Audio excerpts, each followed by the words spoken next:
안녕하세요. 문 PD입니다. 오늘은 시누이와의 갈등이 있는 사연자의 이야기입니다. 한번 들어볼까요? 안녕하세요, PD님. 이렇게 사연을 보내는 건 처음이네요. 제 이야기를 하려니 조금 어색하기도 하고 떨리기도 합니다. 어디 하소연할 곳도 없어 이렇게라도 털어놓아야 마음이 조금 편해질 것 같아요. 저는 올해 48살이고요. 결혼한 지 벌써 20년이 조금 넘었습니다. 남편은 착실하고 남에게 싫은 소리 한마디 못하는 그런 성격입니다. 그런데 이런 성격이 가족 문제에 부딪힐 때마다 너무 답답하게 느껴질 때가 많아요. 제 고민의 중심에는 남편의 여동생, 그러니까 제 시누이가 있어요. 시누이는 이제 40 중반이에요. 결혼을 늦게 해서 그런지 아직도 본인이 집안의 중심이어야 하고 모든 일에 참견하고 싶어 하는 타입입니다. 명절에 시댁에 갔을 때 일이었어요. 제가 잡채를 만들고 있는데 시누이가 주방에 들어와 제 옆에 서더니 언니, 아직도 당근을 이렇게 썰어요? 그렇게 크게 썰면 누가 먹어요? 라고 툭 한마디를 던지더라고요. 제가 어이가 없어 아무 말 못하고 있는데 옆에 계시던 시어머니는 넌 말하는 게 꼭 오해 사게 한다니까. 내가 좀 이해해라. 좋은 뜻으로 말한 거야, 알지? 라고 웃으면서 마무리를 지으시더라고요. 저는 처음엔 시어머니께서 저를 이해해 주시고 감싸 주시는 줄 알았어요. 하지만 지나고 나니 그게 아니었어요. 시어머니는 결국 시누이의 행동을 제게 이해하라고 강요하고 계셨던 거죠. 늘 이런 식입니다. 남편에게 나중에 따로 이야기하면 원래 걔 성격이 그렇잖아. 그냥 무시하면 되지 뭘 그렇게 신경 써. 라고만 합니다. 저는 이제 나이도 적지 않고 그만큼 시댁과의 관계도 오래되었는데 왜 항상 시누이 앞에서는 제가 작아져야 하는 걸까요? 가족이니까 참는 게 맞다고 생각했지만 이젠 정말 참기만 해야 하는 건지 잘 모르겠어요. 그리고 꼭 열받게 하는 건 시누이의 그 특유의 말본세라는 겁니다. 시누이는 겉으론 우아하고 교양 있는 척 행동하지만 그 말투 안에는 늘 사람을 은근히 깔보거나 기분 나쁘게 만드는 뭔가가 섞여 있어요. 한 번은 가족 모임에서 제가 새로 산 가방을 들고 갔었는데요. 가격이 비싼 명품 가방은 아니었지만 제가 정말 마음에 들어서 산 거였거든요. 그런데 시누이가 그걸 보자마자 웃으며 말하더라고요. 언니, 가방 참 특이하네요. 요즘엔 일부러 그런 올드한 스타일을 골라서 사는 게 유행인가 봐요. 그 순간 저는 뭐라고 해야 할지 몰라서 잠시 멍하니 있었어요. 그러자 시누이는 다시 한번 웃으며 이렇게 덧붙였죠. 언니도 이제 나이가 있으시니까 너무 젊은 스타일은 안 어울릴 수도 있겠네요. 잘 어울려요. 걱정 마세요. 옆에서 듣던 시어머니가 저를 바라보시며 또 웃으셨어요. 하지만 그 웃음 속에는 언제나처럼 제 편은 아니라는 뜻이 담겨 있었죠. 저는 도와달라는 눈빛으로 남편을 쳐다보았지만 남편은 옆에서 아무 말 없이 음료수만 마시고 있었고요. 시누이는 항상 이렇게 말을 해요. 겉으로만 보면 칭찬 같지만 듣고 있으면 기분이 묘하게 나빠지는 말투요. 사람을 무시하면서도 본인은 나름 품위를 지킨다고 생각하는 건지 절대 직접적으로 공격하거나 험한 말은 하지 않아요. 하지만 그 묘한 뉘앙스 때문에 저는 매번 바보처럼 당하기만 하는 느낌이에요. 그렇게 시누이의 염장으로 밥이 코로 들어가는지 입으로 들어가는지 모르게 식사를 했습니다. 그런데 시누이의 못된 말과 행동이 또다시 이어졌습니다. 조용히 식사하는 제 옆으로 굳이 바짝 붙더니 스마트폰으로 이런저런 옷을 보여주며 이런 걸 사야 된다고 마치 훈계하듯이 가르치는 것이었습니다. 저는 솔직히 속으로 어처구니가 없었습니다. 제 입으로 이런 말을 하긴 못하지만 소싯적에 의상 쪽에 관심이 많아 잡지도 달고 살았고 친구들도 항상 옷을 잘 입는다고 칭찬을 해 주었었습니다.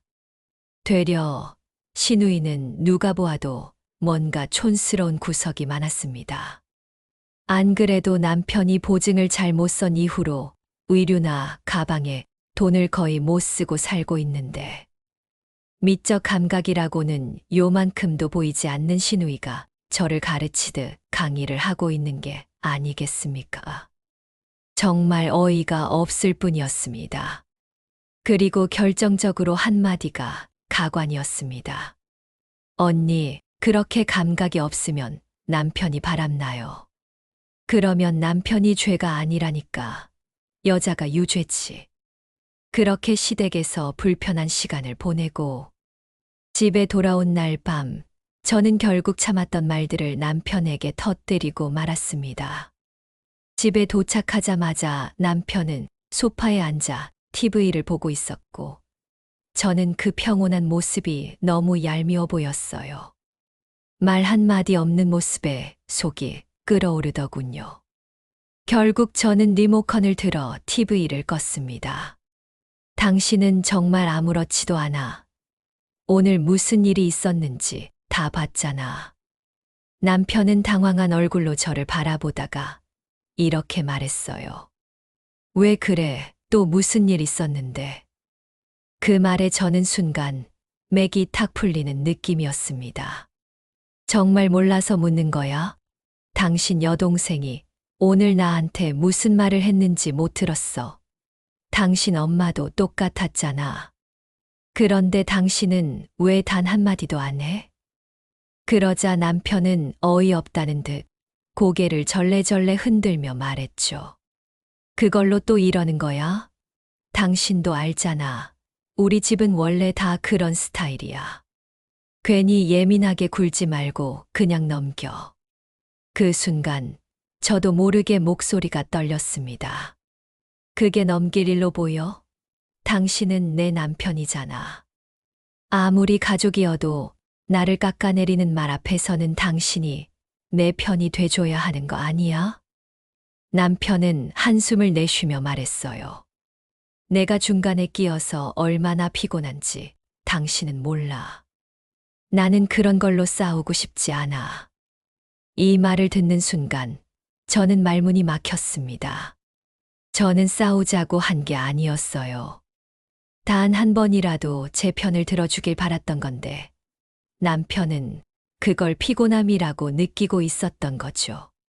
결국 저는 말을 잇지 못하고 조용히 안방으로 들어왔습니다. 거실에서는 다시 TV 소리가 흘러나오기 시작했고 그렇게 그날 밤도 또 하나의 상처로 남았습니다. 다음 날 아침 저는 무거운 마음을 억지로 달래며 주방에서 조용히 커피를 내리고 있었습니다. 남편은 어제 있었던 일은 잊기라도 한 듯 평소와 다름없이 아침 신문을 펼쳐보며 여유롭게 말했습니다. 이번 주말에 우리 집에 좀 가자. 어머니가 보고 싶다고 하시던데. 남편의 말에 저는 순간 손에 들고 있던 커피잔을 탁 하고 내려놓았습니다. 가슴 속에서 말할 수 없는 답답함이 다시 차올랐죠. 제 표정이 굳은 것을 알아챈 남편은 이상하다는 듯 저를 쳐다보며 다시 물었습니다. 왜 그래? 주말에 특별한 약속이라도 있어.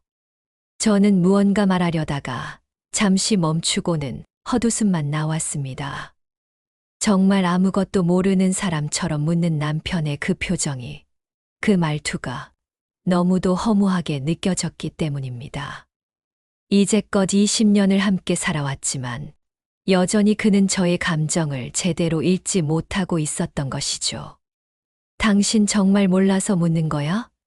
어제 그렇게 싸웠는데 지금 나한테 시댁에 가자고 말하는 거냐고.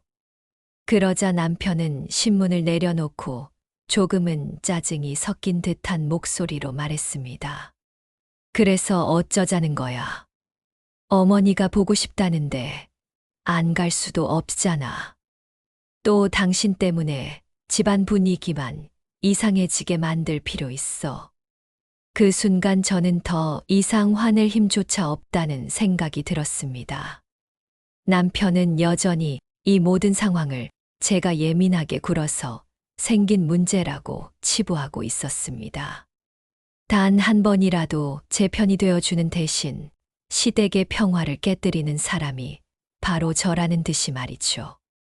저는 더 이상 아무 말도 하지 않고 자리에서 조용히 일어났습니다. 남편은 다시 신문을 들어 올리며 제 대답을 기다리지도 않고 말을 마쳤습니다. 별말 없으면 주말에 가는 걸로 알고 있을게. 저는 아무런 대꾸도 없이 침실로 향했습니다. 이대로는 안 되겠다는 생각이 저를 사로잡기 시작했습니다. 무엇인가 달라져야만 했습니다. 하지만 어떻게 해야 할지 아직은 잘 모르겠다는 생각만이 저를 따라왔습니다. 그날 이후로 저는 시댁에 가자는 남편의 말에 아무 대꾸도 하지 않고 말없이 며칠을 보냈습니다. 남편은 그런 저의 모습이 불만인지 시댁에 가지 않겠다는 제 결정에도 별다른 말 없이 저를 피하는 듯 했습니다. 집안 공기가 무겁고 서먹하게 변해갔습니다. 한 번은 대학생인 딸이 주말을 맞아 집에 왔습니다. 딸과 함께 거실에서 차를 마시고 있는데 딸이 조심스레 말을 꺼냈습니다.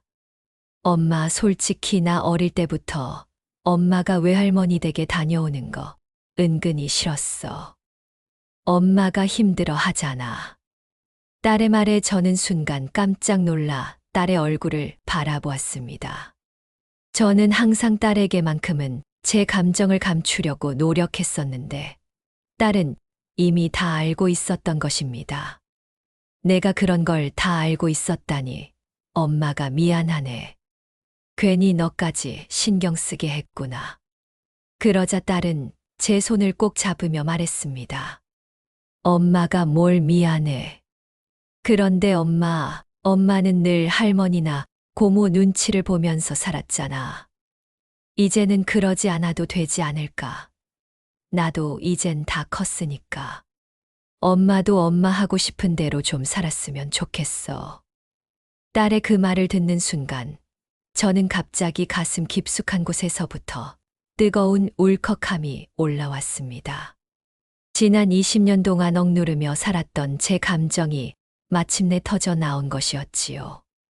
결국 저는 딸 앞에서 아무 말도 하지 못하고 눈물만 흘리고 말았습니다. 딸은 아무 말 없이 저를 꼭 안아주었습니다. 그날의 그 따뜻한 위로는 지금까지도 잊을 수가 없습니다. 그리고 그 순간 저는 더 이상 예전처럼 살 수 없다는 생각을 처음으로 하게 되었습니다. 며칠 잠잠하던 어느 오후 집 전화가 울렸습니다. 받자마자 들려온 시어머니의 음성은 한껏 다정했습니다. 아가, 목소리 들으니 반갑네. 요즘 몸은 좀 어때? 부드러운 첫마디 뒤에는 곧바로 익숙한 가시가 따라 붙었습니다. 요즘은 왜 이렇게 조용해졌어? 아무래도 집안이 좀 휑하다 했더니 아가가 안 오니까 그런가 봐. 이번 주엔 꼭 한번 얼굴 좀 보여줘. 저는 차분히 이번 주는 좀 어려울 것 같다고 조심스레 말씀드렸지만 시어머니는 살짝 웃으며 말을 이었습니다. 땡땡이도 말이야. 지난번에 괜히 마음 상했다던데. 그런 건 서로 이해하면서 풀어야지. 안 그래? 집안일이 원래 그런 거잖아. 전화를 끊고 나니 다시 숨이 막히는 듯한 기분이 밀려왔습니다. 남편에게 말했지만 늘 그랬듯 고개만 한번 돌리고는 말했습니다. 엄마도 걱정돼서 그러시는 거겠지. 그냥 한번 다녀오면 될 거 가지고 왜 그래? 고민하던 저는 분란을 일으키고 싶지 않은 마음에 결국 또 남편과 시댁으로 향했습니다. 고작 가방 지적에 이렇게 꿍하고 있는 제 자신도 왠지 모르게 못나 보이기도 했고요. 가는 차 안에서 저는 한숨을 몇 번을 쉬었는지 모르겠습니다. 들어서자마자 시누이는 저를 힐끗 쳐다보며 말했습니다. 언니 오셨네요. 얼굴이 좀 피곤해 보여요. 뭐 워낙에 신경을 많이 쓰셔서 그런가 봐요. 그 말투는 여전히 교묘했습니다. 웃는 얼굴 뒤에 뾰족한 비난이 숨어 있는 말투. 시어머니는 곧장 제 손을 잡고 말했습니다. 아가, 괜히 서로 오해 쌓지 말자. 얘는 원래 말이 좀 거칠어. 마음은 안 그래. 가족끼리 이러는 건 아니잖니?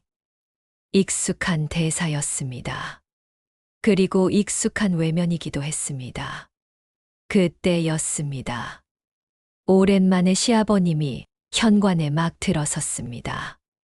시아버님은 일 때문에 워낙 바쁘신 분이라 얼굴을 보기가 힘들지요. 시아버님은 잠시 상황을 둘러보시더니 무겁게 기침 한 번을 하셨습니다. 모두의 시선이 그쪽으로 쏠렸습니다. 저기 다들 앉아봐. 목소리는 낮았지만 단호했습니다. 거실 한가운데에 서 계신 시아버님은 먼저 남편을 향해 고개를 돌리셨습니다. 내가 큰 소리 칠 줄 모른다는 건 알지만 그렇다고 아무 일도 없었던 것처럼 넘어가면 되는 건가? 가장이란 자리가 말 그대로 식구들 앞에서 중심을 잡으라고 있는 거야. 남편은 움찔하며 시선을 떨궜습니다. 그러자 시아버님은 한층 부드러운 표정으로 저와 눈을 맞추셨습니다. 며느리가 마음고생이 컸다지.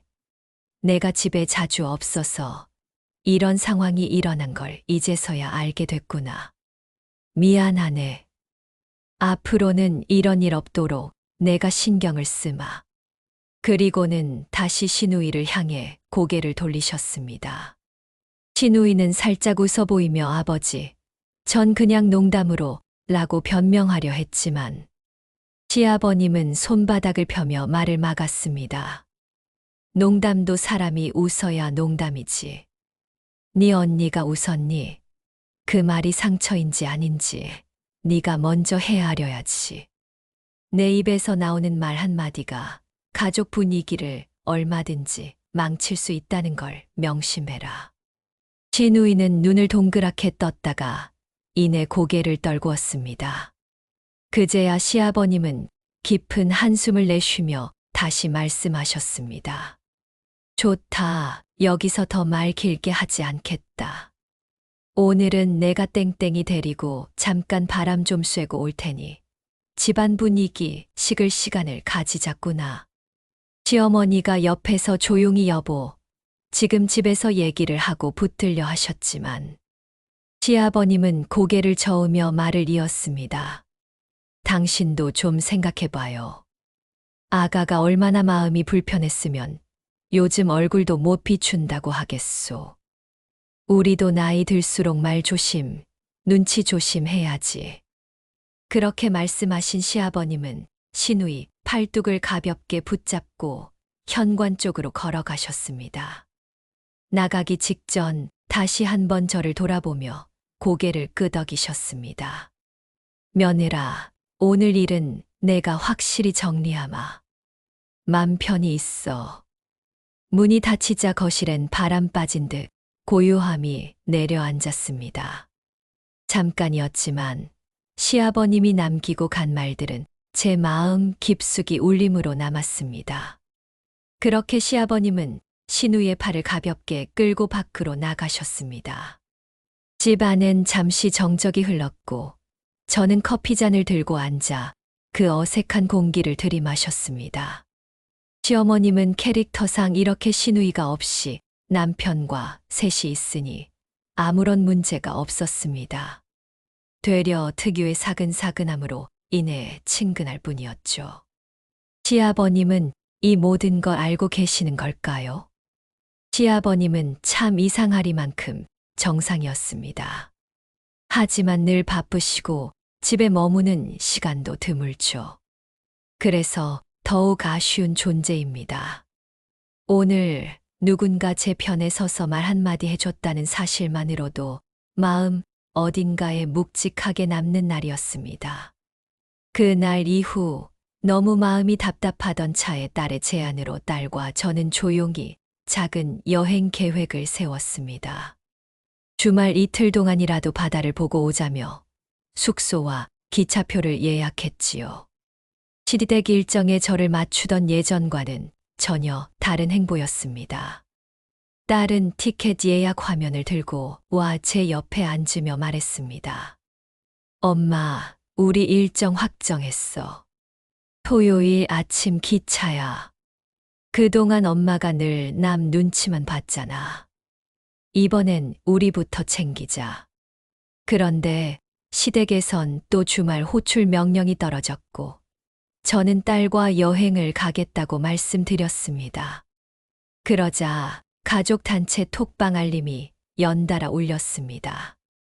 시어머니의 메시지가 먼저였습니다. 이번 주말엔 다들 모이기로 했는데 아가는 올 거지. 손이 부족하면 큰일인데. 바로 이어서 신우이의 메시지도 떴습니다. 당연하지. 언니 주말에 안 오면 음식 만들기 힘들어. 언니 체력이 제일 좋잖아요. 저는 잠시 화면을 내려놓았습니다. 그때 딸의 폰에서도 알림음이 울렸습니다. 신우이가 제 딸에게까지 개인 톡을 보낸 것이었습니다. 엄마 좀 설득해줘. 가족 일은 같이 해야 하지 않겠어. 딸은 깊은 숨을 내쉬곤 키패드를 빠르게 두드렸습니다. 이번 주말은 저도 엄마하고 약속이 있어요. 저희 둘 일정 먼저 챙길게요. 이해해 주세요.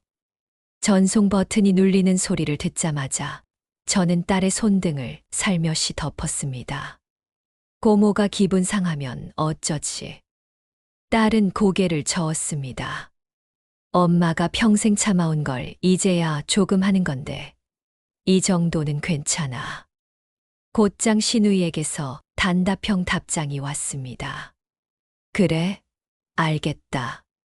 짧지만 단단한 문장이었습니다. 동시에 시어머니가 톡방에 다들 바쁘면 어쩔 수 없지라며 아쉬운 이모티콘을 보내셨습니다. 그러나 그 뒤에 이어진 말이 묘하게 묵직했습니다. 가족이 흩어지면 마음도 멀어진다더라. 나중에 후회 없게들 하길 바란다. 남편은 그 톡을 보면서도 어깨만 한번 으쓱했을 뿐 아무 말이 없었습니다. 주말 아침 딸과 저는 약속대로 바닷가로 향했습니다. 잔잔한 파도 소리에 둘 다 퍽 오랜만으로 마음이 놓였습니다. 딸은 모래사장에 앉아 해변 사진을 여러 장 찍더니 여행 해시태그와 함께 자신의 SNS에 올렸습니다. 그날 저녁 숙소로 돌아와 휴식을 취하던 중이었습니다. 딸의 얼굴이 굳어졌습니다. 딸은 신우이의 SNS 게시물을 저에게 보여주었습니다. 우리 조카 할머니 편찮으신 줄 알면서 받아보며 힐링이라니 젊음이 부럽다. 어머님 걱정에 밤잠 못 이루는 사람도 있는데 역시 피는 못 속이죠. 사진 속에는 딸이 올린 바다 사진이 그대로 박혀 있었습니다. 신우이는 본인 계정에 그렇게 글을 올렸고 그 댓글 안에는 신우이 지인들의 반응이 줄줄이 달리고 있었습니다. 어머, 정말 속상하시겠어요. 어른 생각 먼저 해야 하는 거 아닌가요? 조카가 철이 없네요. 딸은 화면을 내려놓지 못한 채 한참 말을 잃었습니다. 입술이 하얗게 질려 있었죠. 엄마, 나 때문에. 딸의 목소리는 떨렸고 눈가가 붉어졌습니다. 저는 휴대폰을 조용히 내려놓으며 딸의 손을 잡았습니다. 네, 잘못이 아니야. 저는 곧바로 남편에게 전화를 걸어 상황을 설명했습니다. 남편은 처음엔 어리둥절해 하다가 곧 불편한 기색을 감추지 못했습니다. 그래도 가족인데 SNS에 올려버리면 좀 그렇긴 하네. 하지만 남편은 이내 깊은 한숨만 쉬며 내가 어떻게 해볼 테니 진정해라는 말만 반복했습니다. 딸은 조용히 휴대폰을 들어 댓글 몇 개를 쳐다보다가 화면을 꺼버렸습니다. 나 괜찮아요. 우리 여행 계속해요. 그러나 그 말엔 괜찮지 않다는 분명한 떨림이 서려 있었습니다. 그렇습니다. 결국 신우이의 SNS 게시물 하나로 인해 우리의 여행은 망쳐버린 것이죠. 여행 마지막 날, 딸과 저는 바람이 세차게 부는 역 플랫폼에 서 있었습니다. 눈앞에 펼쳐졌던 푸른 바다가 떠오르지만 마음은 잿빛으로 가라앉아 있었습니다.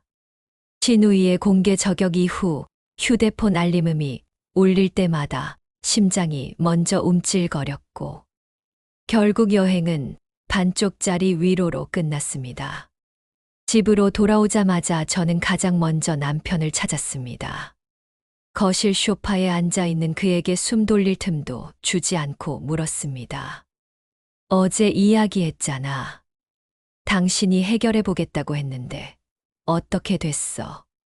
남편은 약간 잠긴 목소리로 그게 하고 눈을 돌렸습니다. 저는 이미 불안한 예감을 느꼈습니다. 설마 아직 아무 말도 안 한 거야? 남편은 머쓱하게 어깨를 으쓱했습니다. 메시지는 보냈어. 그런데 아직 답이 안 와서. 답이 안 오면 전화를 해야지. 지금 일이 얼마나 심각한데. 제 목소리가 조금 높아졌습니다. 남편은 손을 흔들며 괜히 일을 더 키우고 싶지 않았어. 엄마도 요즘 몸이 안 좋다는데 이러다 다들 더 상처받을까 봐. 라고 중얼거렸습니다.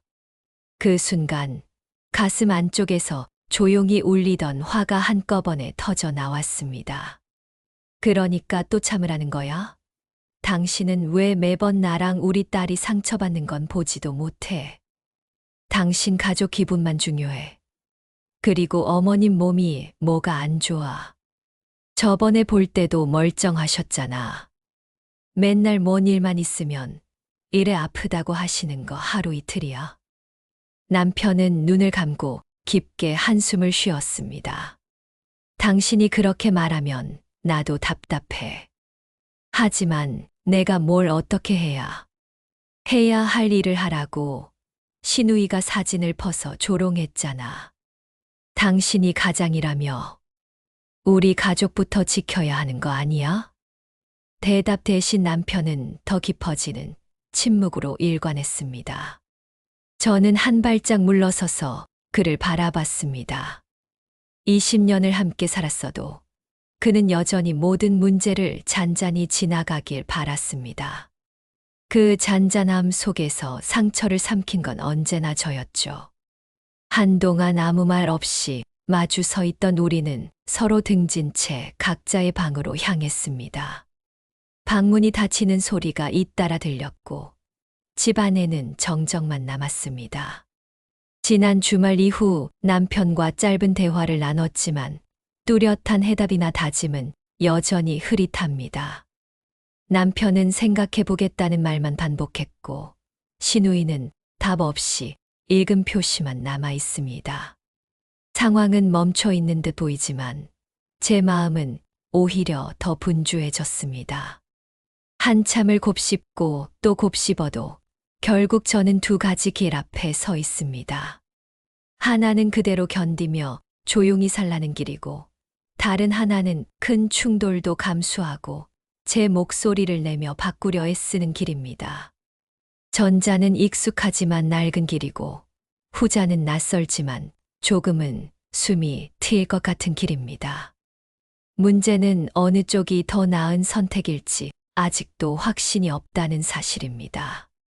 제가 이런 이야기를 끝까지 적어보내는 까닭은 바로 그 확신 없는 지점 때문입니다. 혹시 PD님과 청취자 여러분, 비슷한 갈등을 지나오셨던 분들이라면 가족이라는 이름으로 쉽게 바꿀 수 없는 관계 앞에서 해야 할 말과 그로 인해 무너질 수도 있는 평화 사이에서 어떻게 균형을 잡으셨는지 조언을 듣고 싶습니다. 딸아이는 제 편이라고 말해주지만 저는 아이에게까지 이 무게를 짊어지게 하고 싶지 않습니다. 남편이 정말 변화를 위해 움직인다면 좋겠지만 그저 상황이 잦아들기만을 기다리는 듯한 태도를 볼 때마다 답답함이 다시 고개를 듭니다. 시댁과의 관계 역시 제 작은 저항만으로 바뀔 수 있을까 하는 두려움이 여전히 큽니다. PD님, 그리고 이 사연을 들으실 분들께 마지막으로 여쭙고 싶습니다. 가족이라는 단어가 주는 책임과 나 자신을 지켜야 한다는 책임이 충돌할 때 어디쯤에서 멈추고 어디부터는 걸어가야 할까요?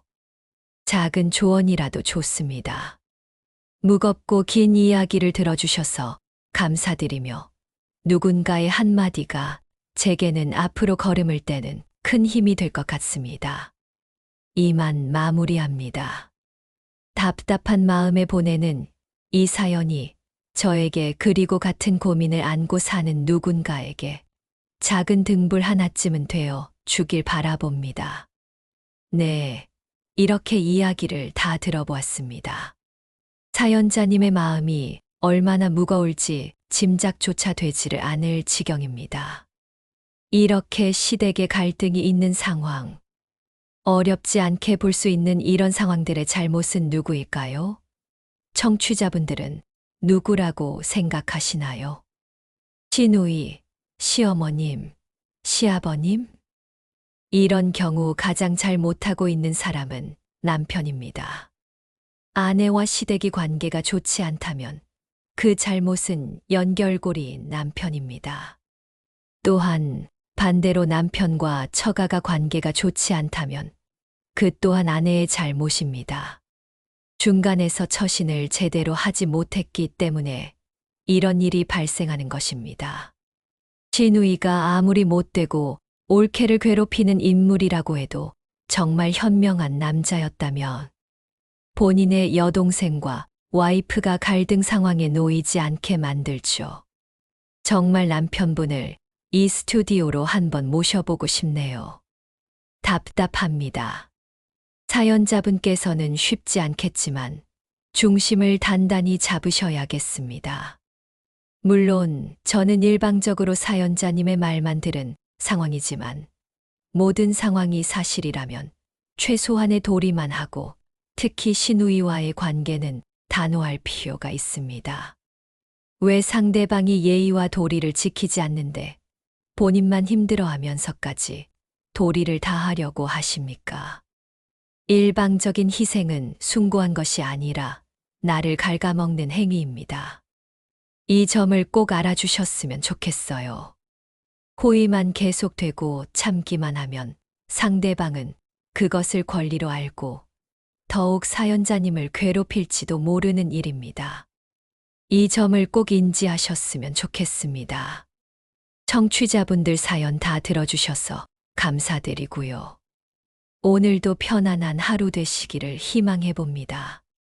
자, 오늘은 미국 인권운동가 말콤 X의 말을 인용하며 사연 라디오 마무리하겠습니다. If you turn the other cheek too often, you get punched from both sides. 뺨을 너무 자주 돌려대면 결국 양쪽 다 얻어맞게 된다. 무조건적인 인내가 항상 미덕이 아님을 잊지 말아야 합니다.